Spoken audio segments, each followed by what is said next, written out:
Well, good afternoon. I'm Al Simpson, the director of the Institute of Politics. And I have been co-opted by Russell. Look at this tie. Hanging around with Mark Russell for 2 days will lead you to different haberdash. And here I am looking sartorially splendid in this bow tie. Isn't that a dazzler, Pat? It says Russell got it on me. He's over there playing the piano at Lowell House, raising hell. It was terrible. I was glad to get out. Well, so today I remind you that the IOP was founded by the Kennedy family to be the living memorial to President Kennedy. Our mission is to inspire young people to enter careers in government and public service. And one of the principal ways we do that is to bring political leaders to speak to you students here at the forum. And the students bring the speakers. This is a student-influenced and run, ideally run operation. And we hear them, we listen to them, and we bring political leaders and people involved in public life from all walks of life and from every viewpoint, as long as they are people who are actually in the arena, as Teddy Roosevelt said, paraphrasing, those marred by the dust and sweat and blood of the arena, instead of the timid souls who sit on the fence and never enter the fray.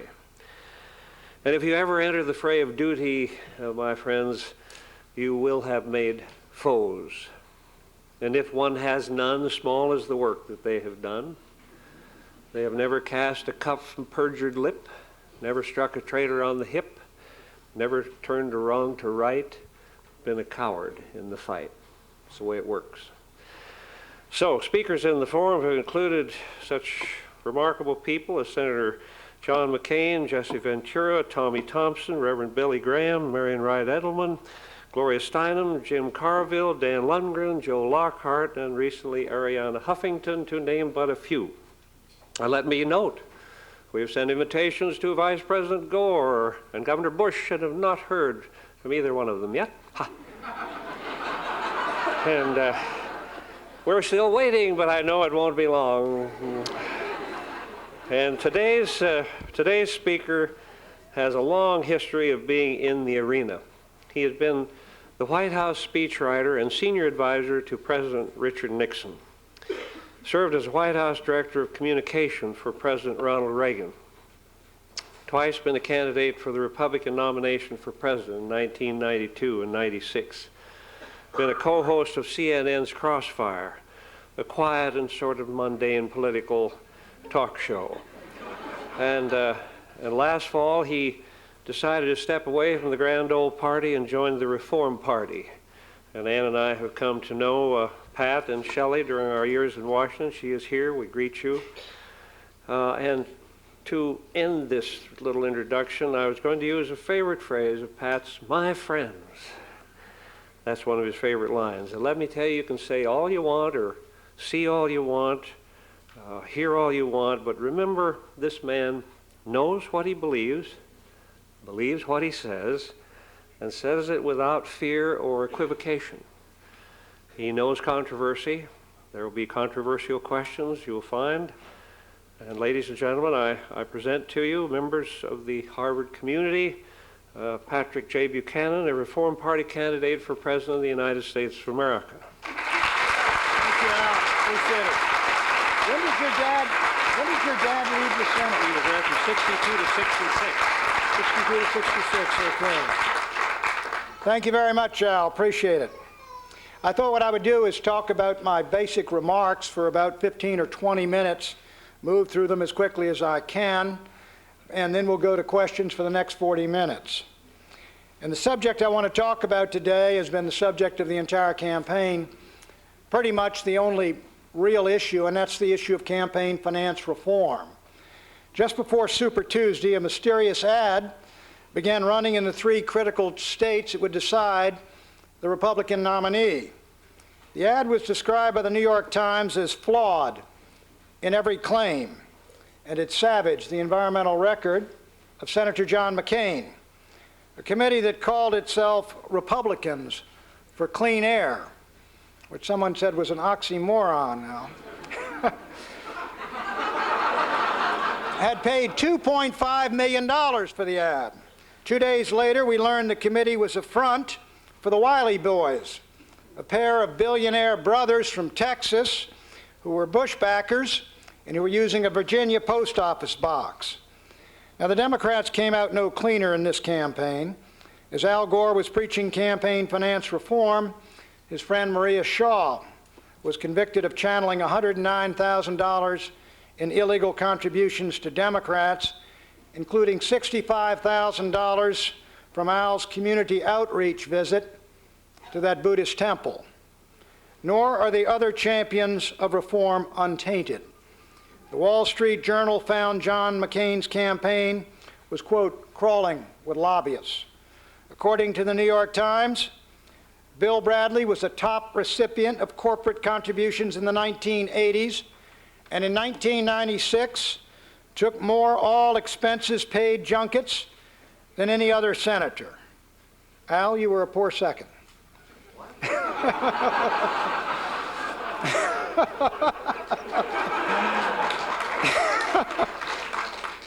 Now, seriously, friends, neither Beltway party is going to drain this swamp, because to them it isn't a swamp. It's a protected wetland and their natural habitat. They swim in it, they feed in it, they spawn in it. Washington is a city where corporate PACs bid against union PACs to contribute more to congressional PACs. Each month, Washington lobbyists spend $100 million to influence Congress. In 1996, the two Beltway parties raked in a record $262 million in soft money. This year, the two Beltway parties, the Republicans and Democrats, anticipate raking in $500 million, $500 million. Now, what does that cash buy? Carl Lindner knows. In 1995, the first case the United States took to the World Trade Organization was not about steel dumping or the piracy of our computer software. It was about getting bananas into the European Union. Why?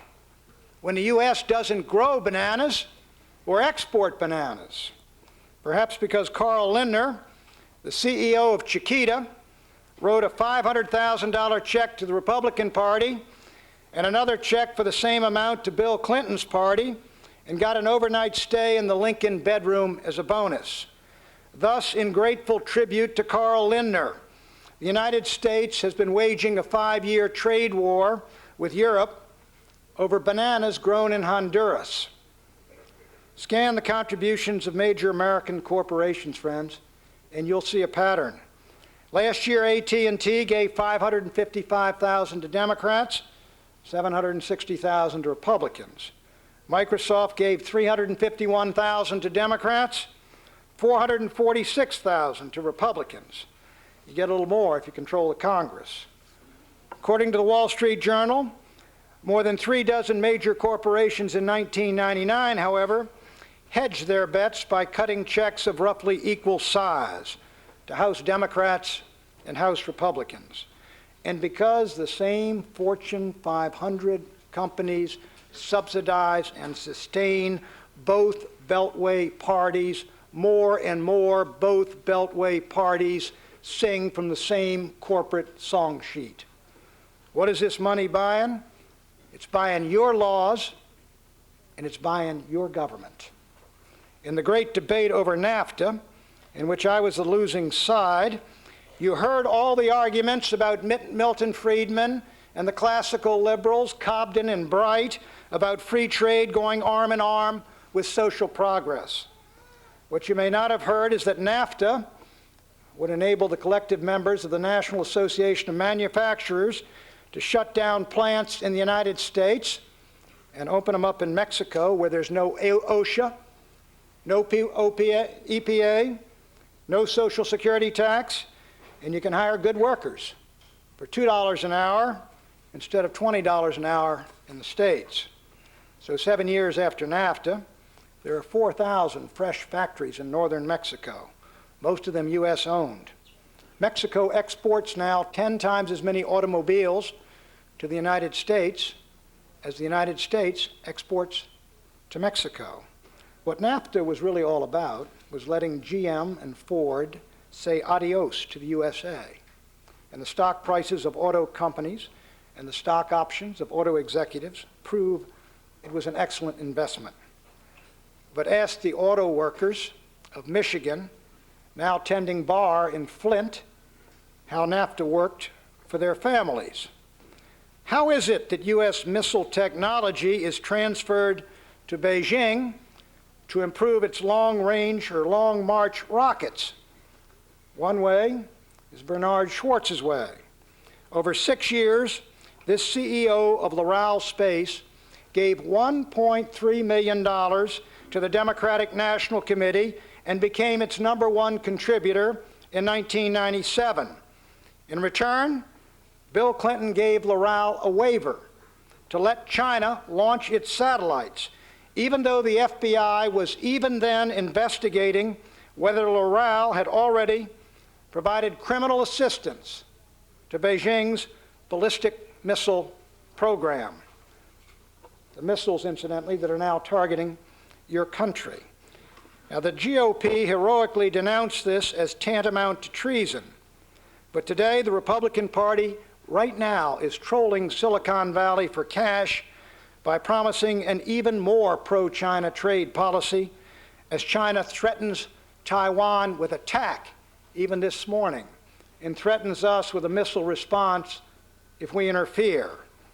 The party of Ronald Reagan, that I loved and served honorably in the White House, is in my judgment dead, and its successor on Capitol Hill has become little more than the bellhop stand of the Business Roundtable. Mark Hanna, William McKinley's campaign manager, once said, "There are two important things in politics. The first is money, and I can't remember the second." Al Gore is proof of Hanna's law. Caught in a White House shakedown of corporate executives, Al's defense was, quote, "No controlling legal authority said I couldn't do it." Perhaps not, but where was his conscience? Where was his respect for the White House and awe for that temple of our republic when he and Mr. Clinton turned it into a boiler room for the Democratic National Committee? But again, Al Gore is not alone at fault. Did you hear George Bush in those debates say he could not support Senator McCain's campaign finance reform because, quote, "it would hurt the Republican Party"? Phil Gramm says McCain's, quote, "views on campaign finance reform would make the Republican Party the minority party for 25 years. Another good argument for reform. A few weeks ago, Mr. Bush told Tim Russert, "I am for banning soft money." Since then, he volunteered his pioneers to help raise $175 million for the RNC. Al Gore is no different. The day after calling for a soft money ceasefire, he launched a program to enable the Democrats to match the GOP dollar for dollar. But there is hope because the iron is hot, and both parties know it. Both are aware that there is an independent movement in Middle America to clean up or clean out Washington. The 19 million who voted for Ross Perot in 1992, the economic patriots, union members, and environmentalists who rallied at Seattle, the millions who rattled the Republican establishment this year, we're not going away because the Beltway parties are chemically dependent on soft money. They can't change the system, but we can. We are free because we are outside the system. We get no soft money, and we take no PAC money. Let me repeat that. We get no soft money, and we take no PAC money. So let me propose today a broad plan to reform our politics and to return power to the people. First, I believe we need 3 principles to guide any political reform or campaign finance reform. They're quite simple.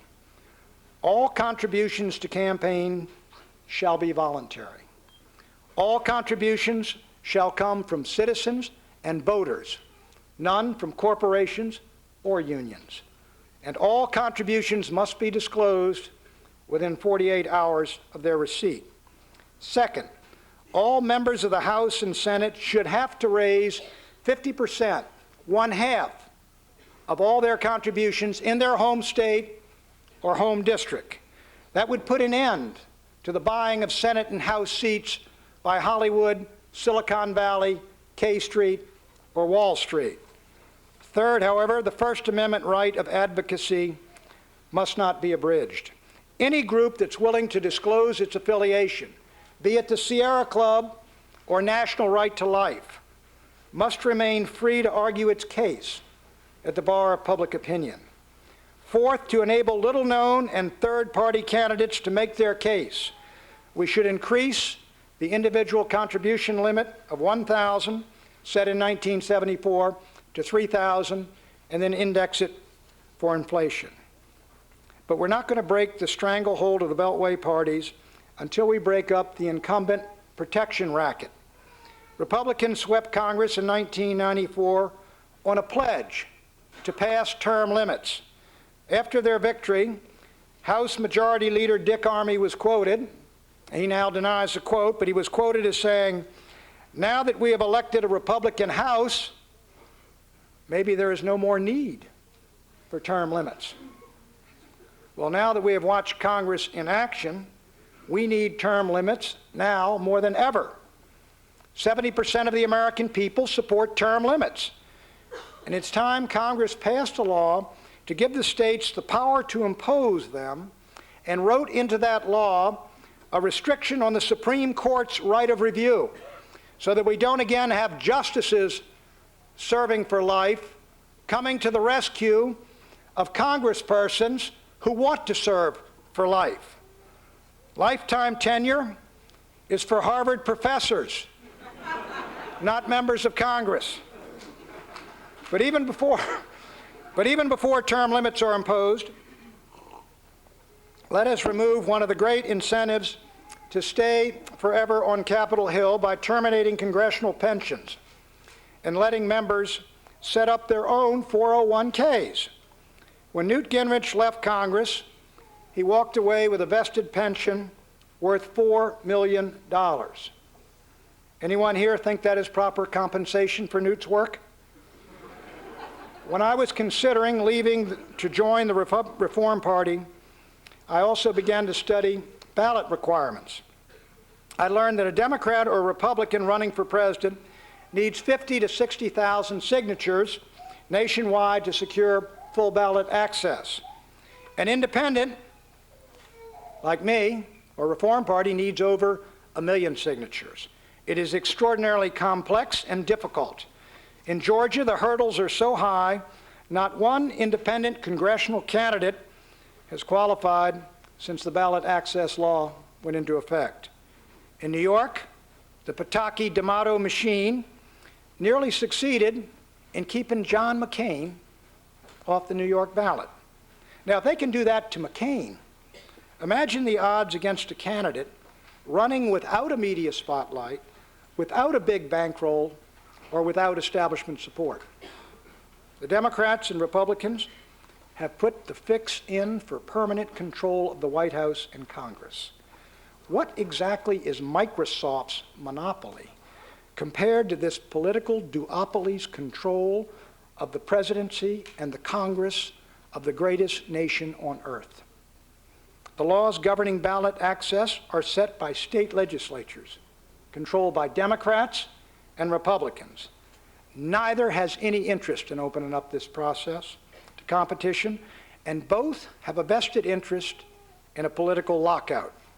Now, a bill to correct these anti-democratic laws was introduced in Congress in 1985. Twice it's been rejected. Now Representative Ron Paul has reintroduced it.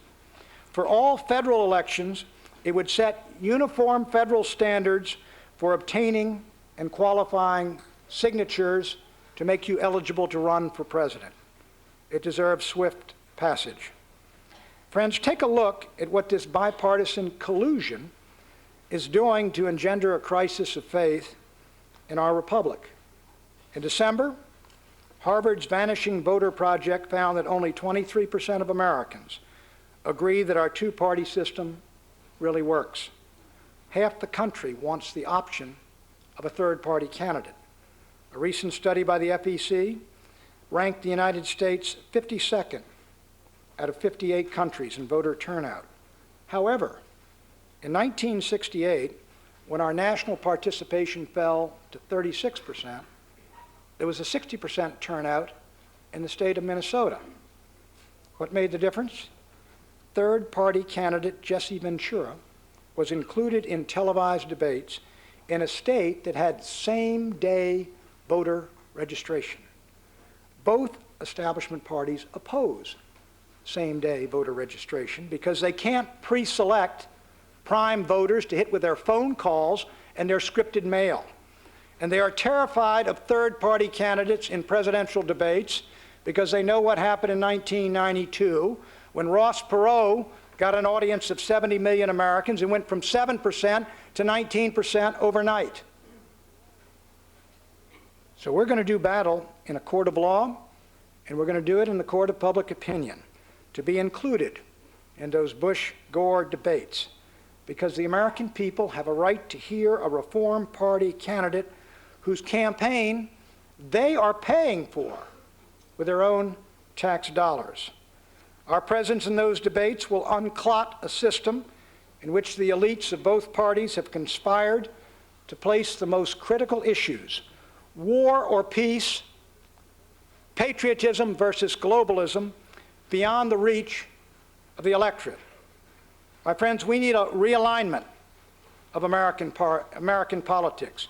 Let one party support globalism, free trade, and a new world order where nations are no longer sovereign. But let the other party be a populist and traditionalist party dedicated to an economic patriotism that puts American workers and American farmers ahead of any global economy, and an America First foreign policy that keeps our soldiers, sailors, airmen, and Marines out of wars and crusades that are not the business of the United States of America. It is our purpose to become that party. Finally, the capstone of a comprehensive plan for political reform is a national initiative and referenda.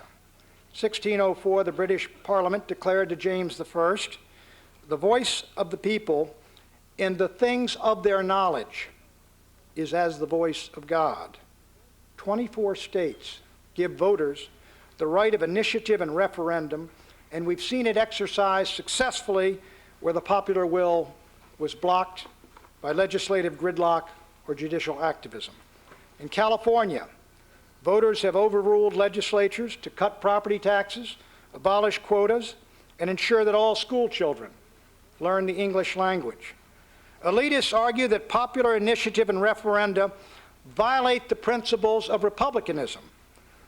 But as Madison wrote, "As the people are the only legitimate fountain of power, it seems strictly consonant to the Republican theory to recur to that same original authority, the people, whenever it may be necessary to enlarge, to diminish, or to new model the power of government." The day to new model that power of government has come in America. While public cynicism runs high, so too does the will to reform. Citizens held hostage by the two parties in unholy matrimony with a special interest want more than just campaign finance reform. They want more than two establishment parties offering reform rhetoric at the instigation of focus groups. They want authentic reform. Put another way, they want their country back, and we're going to give it to them. Join us, and we can make it happen. Thank you very much.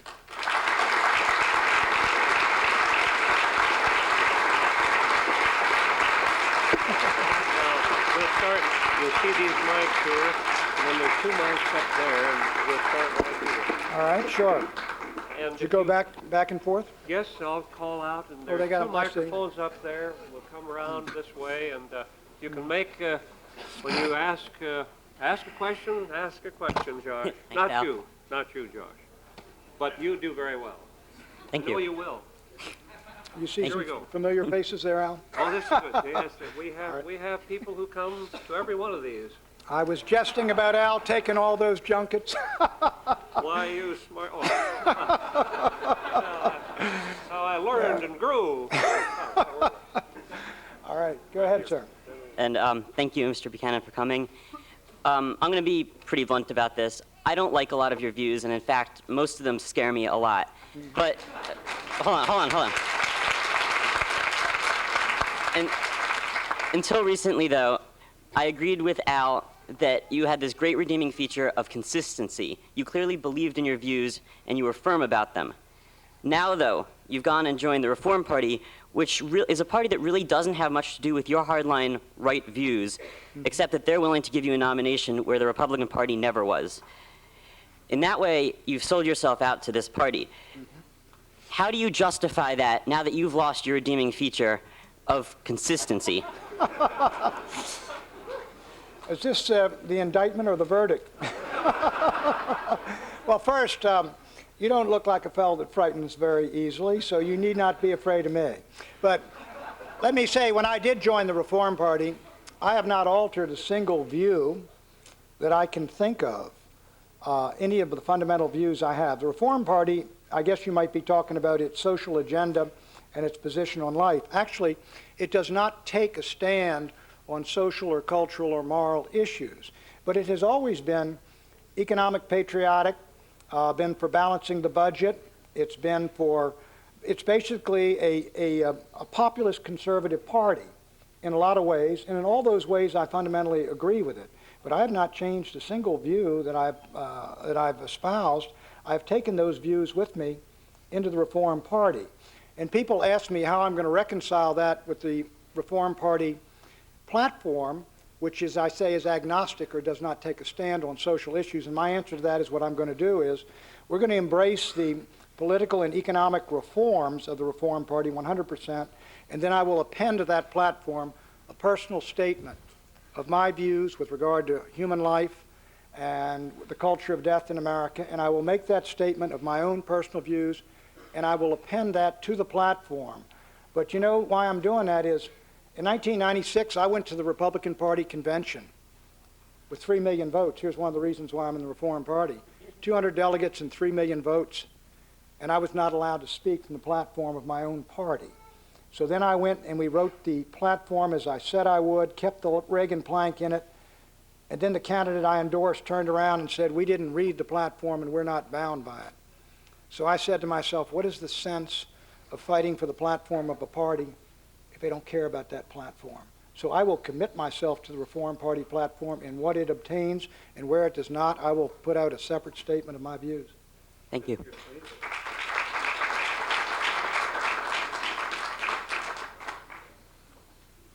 Mr. Buchanan, you have said that Adolf Hitler was an individual of great courage. You've questioned whether 800,000 Jews died at Treblinka because you say diesel engines didn't emit enough carbon monoxide to kill anyone. You've said that Holocaust survivors suffered from group fantasies of survival and heroics. Do you regret saying any of these things? And if not, why not? Well, because, no, I do not. No, I do not, because they've been taken remarkably out of context. What I said was, in that column in 1977, which was utterly non-controversial at the time, that indeed in World War I, Hitler, who had won the Iron Cross twice, was a brave soldier in that war. The Goering, quite frankly, shot down as many planes almost as the Red Baron.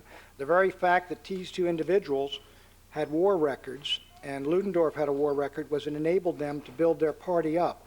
The gravamen of that column was this, that you must understand that Hitler was not Charlie Chaplin. He wasn't a laughable figure, and he was not some rug-chewing maniac. The way that they grabbed the German people by the throat was to use arguments of patriotism, and what that column is about is saying, listen, when he had arguments for the return of the Sudetenland that Mao Zedong is using right now for the return of Taiwan. And you better understand that this was not some simple decision when these European statesmen gave in to him. It was far more complex, and it was based on a review of John Toland's, it was frankly a review of John Toland's brilliant biography.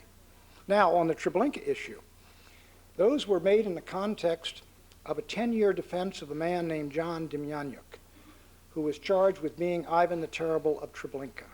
I came to his defense in 1982, and for 10 years I said it was a case of mistaken identity. And he was deported by this country, put on trial in Jerusalem, sentenced to be hanged, and was within weeks of going to the scaffold when the Israeli Supreme Court said it was a case of mistaken identity. I do not apologize. That is the best journalism I ever did. Question. Yes, sir. Yes, sir. Hi, my name's Erin Ashwell. I'm a sophomore here at the college.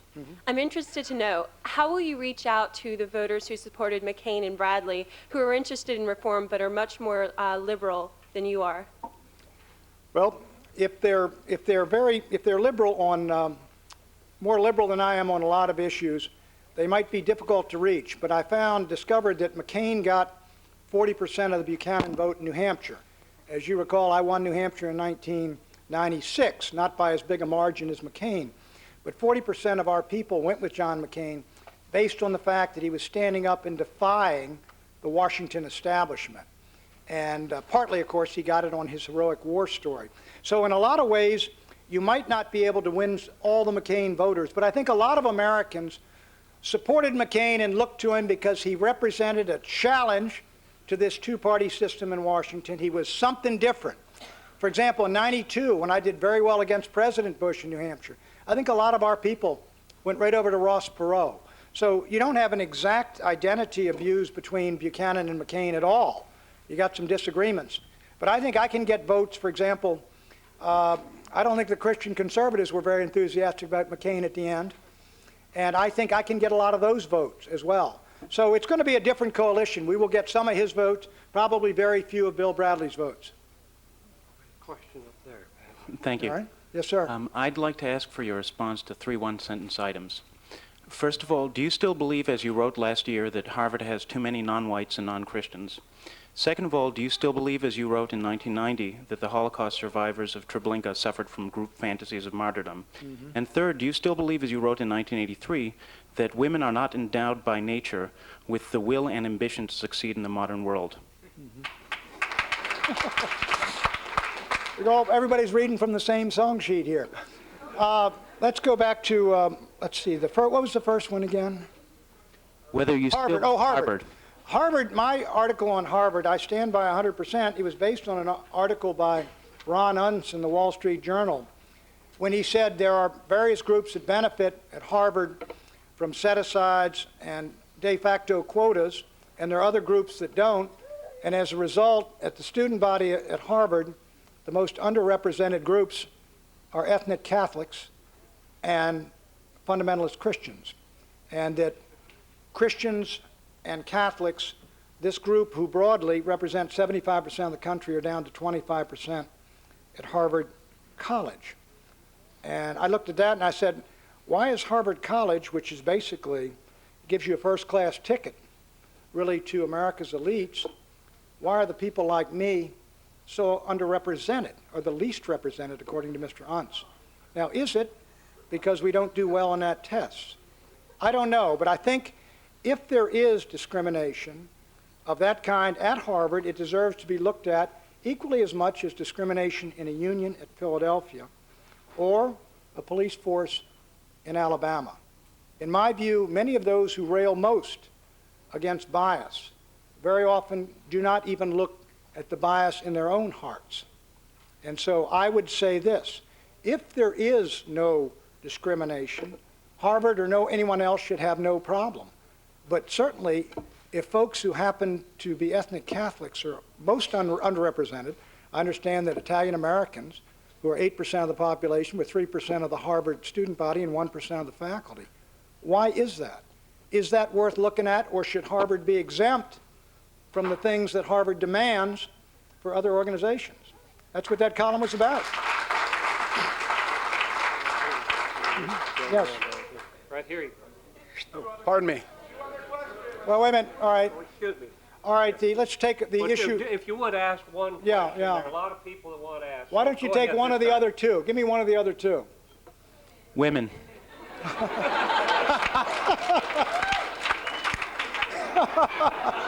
I was hoping for the other one. Look, when I wrote that, even my sister called me on the phone and said, "Are you out of your mind?" That's Bay. General MacArthur, as we call her. But look, what I meant in there, and that clearly could have been better stated. What I meant is,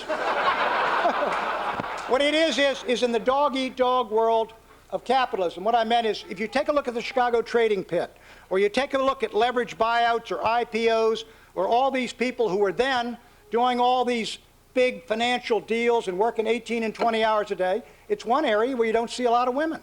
Women go into the professions. No, they go into law. They go into various things. They are not in those professions. It could have been better stated. Yes, sir. On hopefully a less controversial subject. Okay. In your speech, you referred to Madison in defense of your national initiative proposal. And I was curious, doesn't Madison also clearly state in Federalist 10 that the role of government is to refine and enlarge the public opinion, and that tyranny is defined by having absolute power in any place, whether that be the king, whether it be 10 people, whether that be 50% of the population plus one in an initiative? And doesn't a national initiative, by its very nature, remove all power from any minority, whether it be African American, whether it be Italian Catholic, whether it be a registered member of the Reform Party? Yeah, all right, I take your point. But look, this is a country where the majority rules. Now, the assumption behind a lot of what's going on lately is that the majority is tyrannical, and what we need is the Supreme Court to protect the rights of the minorities.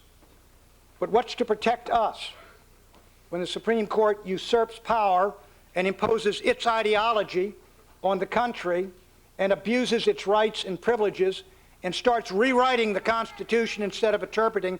How do you stand up to a judiciary which is behaving unconstitutionally? Amend the In Constitution. Madison, well, you say amend the Constitution. Look, they hand down these decisions.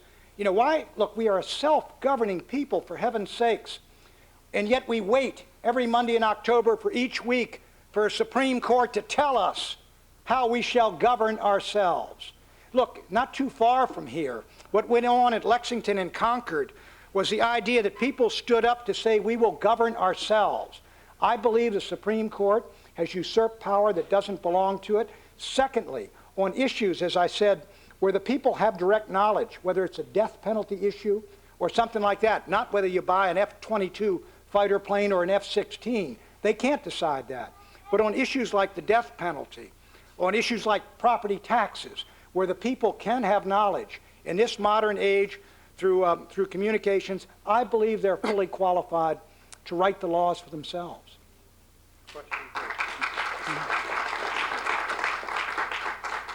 Hi, Mr. Buchanan. My name is Paul. I'm a student here at the Kennedy School. My question is simply, will you go out on a date with me tonight? I tell you what.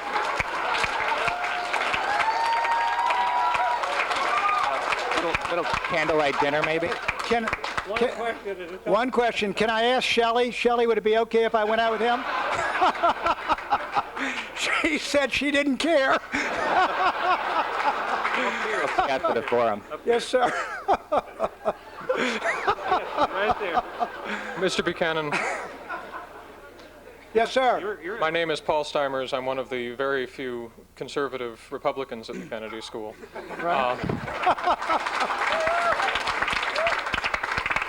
And I've watched you for a long time, followed your work for a long time, and I just wanted to thank you for leaving the party. Okay.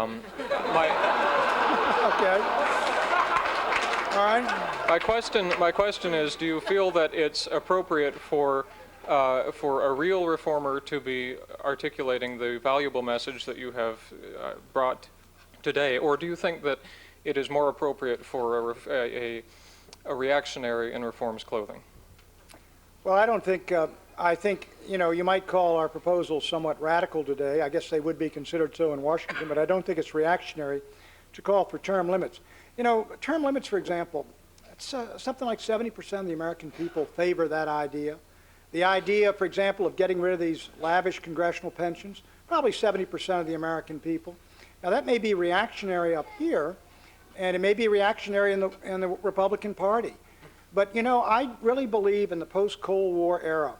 This Republican Party, which I've loved, and I've served probably longer than you've been alive, and I've gotten tremendous receptions. I was at the Ames, Iowa straw poll, and anybody that saw that on national television saw that I got the greatest applause of any of the candidates, despite the fact we only were fifth in delegates.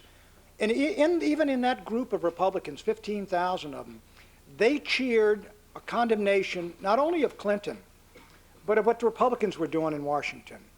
And this is my problem. You know, I'm a conservative, and you call yourself a conservative. But I was in the conservative movement. You know, I was for Barry Goldwater at the Columbia School of Journalism in 1961. And I was with Nixon's White House. I was the conservative in his White House. I believed in this cause, and I've loved it. But I'll tell you what, people have ruined the conservative cause. For the last 7 years, they've conflated the conservative cause with Clinton bashing. It's about more than that. It's about a lot more than that. In the post-Cold War era, we got to think our Cold War is over. I mean, I was for NATO for 30 years. But why do you need a gigantic NATO alliance? Who are you defending against? Why is there no sense of, let's take a look at all these institutions of the Cold War. They worked then, but what is good for now? And there's no fresh thinking down there in Washington. None whatsoever. And that's why we're going to the Reform Party. Yeah. Hi, Mr. Buchanan. My name is C.J. Mahoney, and I'm a senior at the college. And like yourself, I'm a pro-life Roman Catholic. And I know that you would maybe argue that Governor Bush's position on abortion isn't entirely favorable from a pro-life standpoint. It's maybe not his top priority. But I think that any reasonable person has got to admit that the kinds of judges he would appoint would be much more favorable to the pro-life cause than the kinds of judges whom Al Gore would appoint. Right.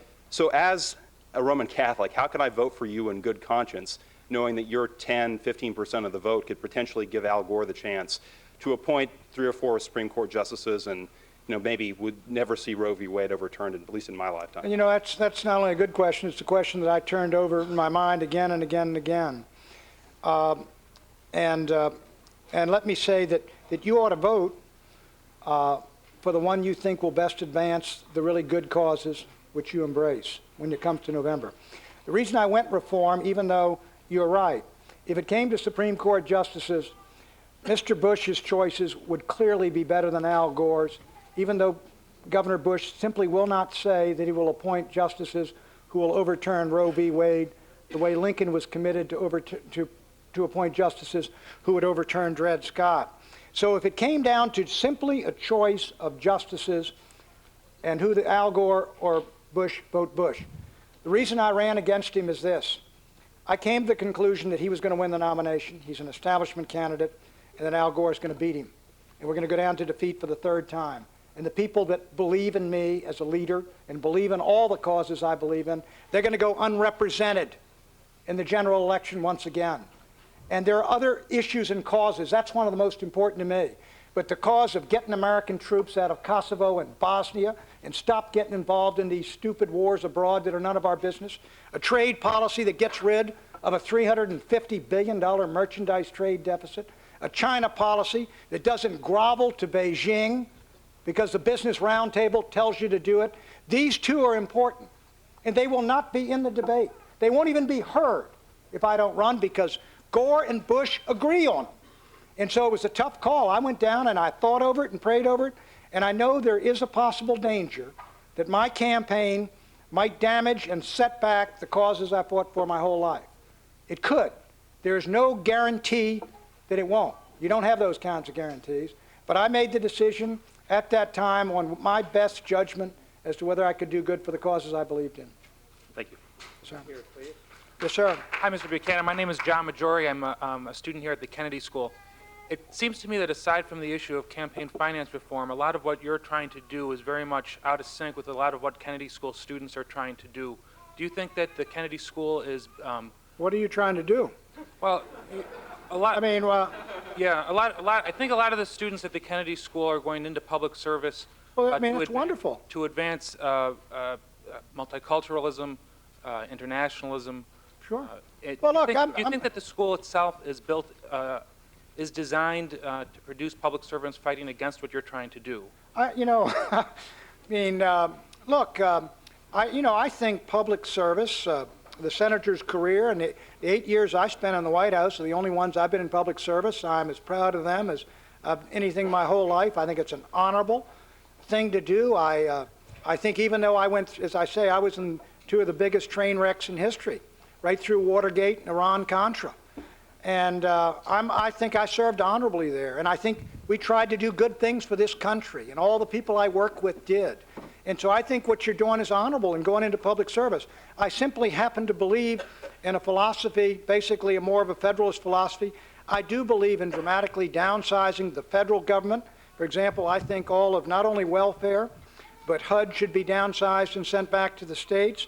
Primary and secondary education should be downsized and sent back to the states. Probably food stamps. A lot of these things, and folks like Al, when they go in there, ought to be dealing with whether or not we go into Bosnia.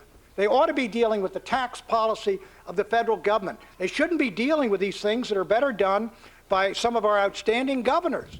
But my party no longer wants to downsize. I mean, the Department of Education was one thing Bob Dole agreed with me on in 1996. And Clinton asked for a certain amount for the Department of Education increase. The Republicans gave him $500 million more than he wanted. So I know. I respect people on the other side of the political spectrum. Everybody got a right to be wrong. My name is Aaron Friedman. I'm a student at the law school and the Kennedy School. Right. You told President Nixon, or wrote to him, there's a legitimate grievance, in my view, of white working-class people that every time on every issue that the black militants loudmouth it, we come up with more money. If we can give 50 Phantom jet fighters to the Jews and a multi-billion-dollar welfare program for the blacks, why not help the Catholics save their collapsing school system? In 1988, you wrote... What's the date of that?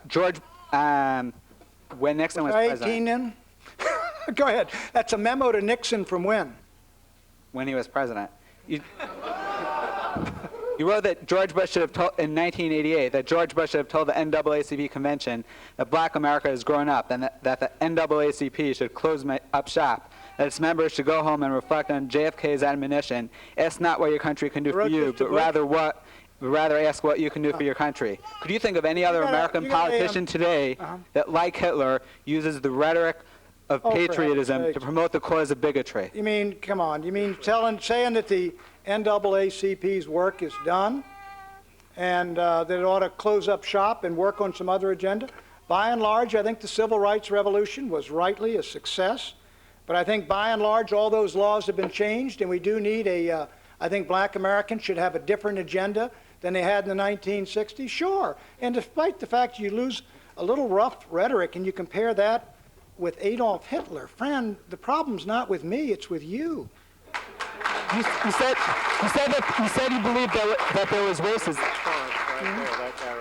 Mr. Buchanan, you look at the pit of the Chicago trading floor and its underrepresentation of women as an indication that women may not have the natural endowment to be there. You look at Harvard University and its underrepresentation in your mind of white Christians like you, and you suggest that Harvard has a problem. So to me, that leaves one of two possibilities. One is that you, as a white Christian, don't have the natural endowment to be at Harvard, or two, that as the previous question suggests, there's a fundamental inconsistency with your position, which depends on who you think is being discriminated against. Well, let me say this. Perhaps...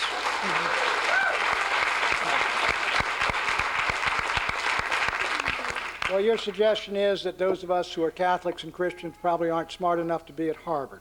Now, that may be true. May be true. I think that was but your you got to suggestion. prove it. You got to prove that. And you got to prove it just like, for example, the police department down in Alabama had to prove maybe folks weren't qualified to be state troopers. What I'm saying is that simply because you're at Harvard does not exempt you from the same kinds of rules and regulation that Harvard lovingly imposes upon the rest of America. And maybe you ought to examine your own consciences instead of constantly telling the rest of America what it ought to do. I mean, Pat Buchanan's not a beloved figure in America, but neither is Harvard.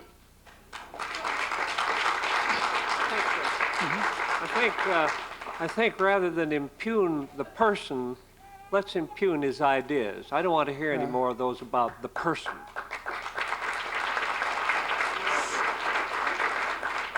Hi, Mr. I'll try to clean up my language, Al. Wow. I never was able to clean up mine. Hi, Mr. Buchanan. My name is Shankar Swami. I'm a sophomore at the college, and everyone's been sort of antagonistic, so I'll try and be a little bit more conciliatory. I share your concern for hardworking blue-collar American laborers who too often are found out of work and unemployed because of corporate downsizing and other things that are beyond their control. Often when they're unemployed, they don't have access to health care insurance. Often when they're employed, they don't have access to health care insurance. And the ones who suffer are their children. This applies to laborers, to the rural areas, to urban poor areas, people who can't afford health care insurance, and their children who are not responsible for that, obviously. Have you made any proposals, or do you have any ideas as to how we can expand health care insurance and how we can help people get into the workplace? Let me talk about one of the problems. I was up in New Hampshire with Clinton back in 1992. And at that point, there were 36 million Americans, was the figure constantly bruited about, without health insurance. And now the figure we constantly hear is 44 million. And it is my argument that as you continue to shut down these factories and ship the jobs abroad, you are getting rid of jobs that carry with them health insurance for the entire family. And folks are going to work at Walmart, and they're going to work at other places. They're getting jobs, but those jobs don't carry health insurance.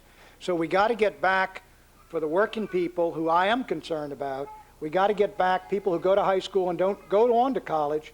We got to get back for these folks the really high-paying manufacturing and industrial jobs that give them a sense of creative, they're creating something, a sense of respect, and the high wages, so that one spouse can support a family on a single income, the way my father supported 9 kids on one income back in 1950. Now that's one way. You got to get those jobs back, and we're going to have, frankly, you might call it industrial policy, but we call it economic patriotism, to stop exporting manufacturing jobs and bring those back because they're the jobs that working people need. Secondly, my wife Shelley and I saw this lady in Ohio. Unbelievable case. She has a daughter who cannot keep any kind of food down. Not only can't keep it down, you give her normal food and she's 2 years old and she will die. And she can only eat this combination, and it's produced by the British, for $40 a can, and she's got to have it for the child every single day. And there's nothing, the only way she can get someone to pay for it, she's a devout Christian, it was this little Christian church, and she will not go on welfare. If she goes on welfare, they'll pay for it. And she says, I don't want to do that. My husband works, we don't want to do that. That's for people, that's not for us, we can work. And it does seem to me that if government has a role here, it is a catastrophic health insurance policy. In other words, that families would pay a certain amount, and if they got a situation, let's say a husband was 28 or 30 years old and he had a stroke and he's going to be incapacitated for 50 years, that in that case, that a catastrophic policy for which you would pay something would break in and take care of that situation. In other words, you can't have, frankly, we can't afford now, because it's going to come from some people, working people, to 100% taking care of retirement and people in nursing homes and things. But a catastrophic health is something we ought to be able to agree on. Right here. Mary Tonega, Harvard alumna. Mr. Buchanan, in the past, you were very critical of the United Nations. You still feel the same, and if so, why? Well, I'm critical of the United Nations because I think as an institution, it's become bloated and bureaucratic and corrupt and arrogant.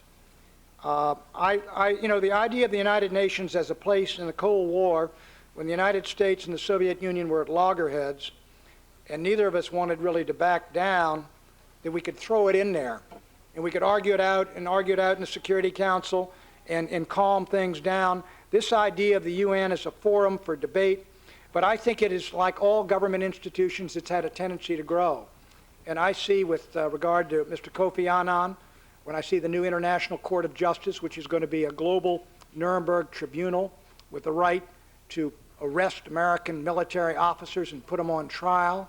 I see the World Trade Organization as basically dictating to the United States. They've told the Senate of the United States, the Congress, you've got to repeal the Foreign Sales Corporation subsidies to exports. What are we doing, we Americans, allowing global institutions to start dictating to us when our very history and heritage is that we would be independent forever? That was the deathbed toast of John Adams. Independence forever. And I see the UN, the the World Trade Organization, the International Monetary Fund, and the World Bank, and these other institutions, they're embryonic now, but gradually encroaching on that. And if you read the great Walter Cronkite or Strobe Talbot, you will see Mr. Cronkite said this fall to the World Federalist Association when he got an award, it is time for America to begin to surrendering its sovereignty to a world government, and that we ought to give up our veto in the UN, and that we want a world government, and that ultimately is how we're going to achieve world peace. Now, this is an old idea, Immanuel Kant, you got the classical liberals, and others believe in that. I don't. My ideas go back to Washington and Hamilton and Madison and economic nationalism and independence forever. That, to me, is the great struggle of the post-Cold War era that Republicans are clueless about. It is whether America 20, 30, 50 years from now is going to be a truly independent nation, or are we going to be like the European nations, which right now are being dictated to by the European Union, which is telling them to change their laws. They're surrendering their authority over trade, over immigration, over defense, everything. Do we want that to happen to America? Now, that's the cause I'm battling about, and maybe it's not mature as a political cause, but it will be.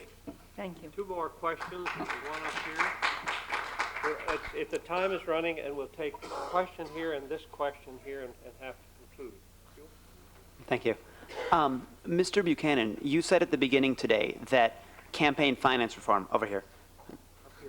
There he is. Okay. That campaign finance reform was the issue in politics today. If somebody from the other end of the political spectrum, say, for purpose of example, Warren Beatty, who spoke here several months ago, if a liberal of this sort, who is pro-choice, who's in favor of homosexual marriage, who you are opposed to on virtually every issue, but who's in favor of campaign finance reform just as much as you are, was to become a presence in the political scene today, would you throw your support to them or join forces with them, so to speak? Let me give you an example. Lenora Fulani, you want to stand up, Lenora? Lenora and I do not come from the same parts of the political spectrum, to put it mildly. Where she was on Crossfire in 1985, and I don't know that I got a word in edgewise. But Lenora comes from the left, the far left, and she's joined our campaign and supporting me for president. And some of the ideas in here, frankly, were advanced by her even before I advanced them. I agree with them. So let me say this. I believe that in causes, when you do battle in politics, like the NAFTA fight, we had the establishment of both parties. We had the Washington Post and the Washington Times, National Review and New Republic, Heritage Foundation and Brookings, the Republicans in Congress, the Democrats in Congress, all the secretaries of state. They're all on one side. Who was on the other side? Pat Buchanan, Ross Perot, Ralph Nader, and Jesse Jackson. They called us the Halloween Coalition. But I'm willing to fight with those guys if we're fighting to keep good manufacturing jobs in America for American workers. It's an ad hoc coalition? Sure. So I'll do battle with them. You know, I described to somebody, they asked me at the Reform Party, I said, well, we're like the French Foreign Legion. You know, when you come, we know terrible things were in your past. We don't know where you come from. We don't care. We're all marching together to Fort Zinderneuf. And so that's sort of the way we are. And so I'm willing to work with folks who have disagreed with me in the past for causes in which I believe. And yeah, I think you got to be able to in politics. Thank you. Yes, sir. Yes, sir. Hi, Mr. Buchanan. My name is Arash Davalu. I'm from the Harvard Business School. I wanted to thank you for coming today. Thank you. And my question is regarding e-commerce. I was wondering what your views are regarding taxation of e-commerce. My view with regard to taxation of e-commerce on the internet, I know the governors are very concerned because it is exploding and they see themselves losing sales tax revenue to the computer commerce, e-commerce.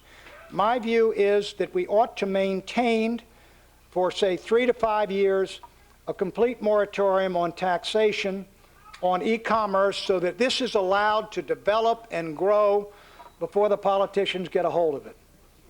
Thank you all very much. I appreciate it.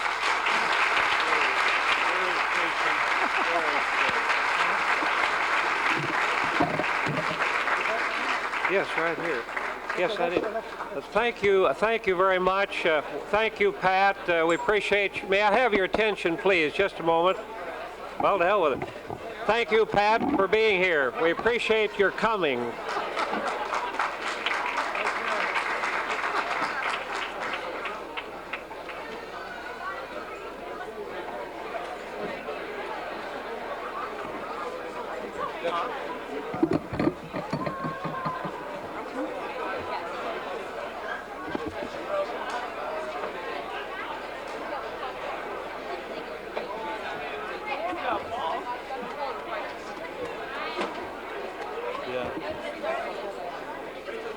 Go get him.